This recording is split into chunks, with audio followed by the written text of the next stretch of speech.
রমজান তওবা কবুলের মাস, মাগফিরাতের মাস, শেষের দিকে নাজাতের মাস চলে আসতেছে।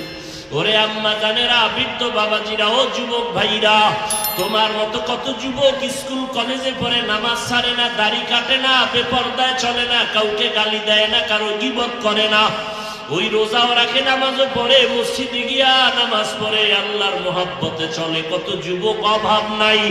তুমি কেন লেখাপড়া করিয়া কাজ করিয়া কেন পারবা না? তওবা করো, আল্লাহর কাছে বলো, আল্লাহ এই বরকতের মাস, আমার মতো হতভাগা মনে হয় কেউ নাই। আমার মতো কত বান্দা রোজা রাখে, নামাজ পড়ে, সাহারি খায়, ইফতারি করে, আমি কেন পারবো না? আল্লাহর কাছে তওবা করো, আর নামাজ ছাড়বা না, রোজা ভাঙবা না, বেপরদায় চলবা না। মা বাবার দোয়া নাও।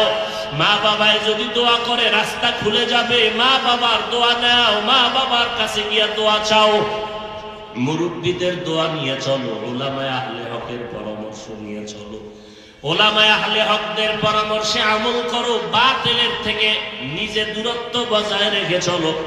আল্লাহর কাছে তাওফিক চাও, মনে মনে বলো, আল্লাহ আর গুনাহ করব না, রোজা ভাঙবো না, আর নামাজ ছাড়বো না, বেপরদায় চলবো না, দাড়ি কাটবো না, মা বাবার বরদোয়া নিব না, উলামায়ে আহলে হকের বিরোধিতা করব না। আল্লাহর কাছে খাঁটি অন্তরে যদি তওবা করো, সব গুনাহ মুহূর্তে আল্লাহ মাফ করে দিবেন। আল্লাহ আমাদের সবাইকে তওবাওয়ালা জিন্দেগি দান করেন, আমিন।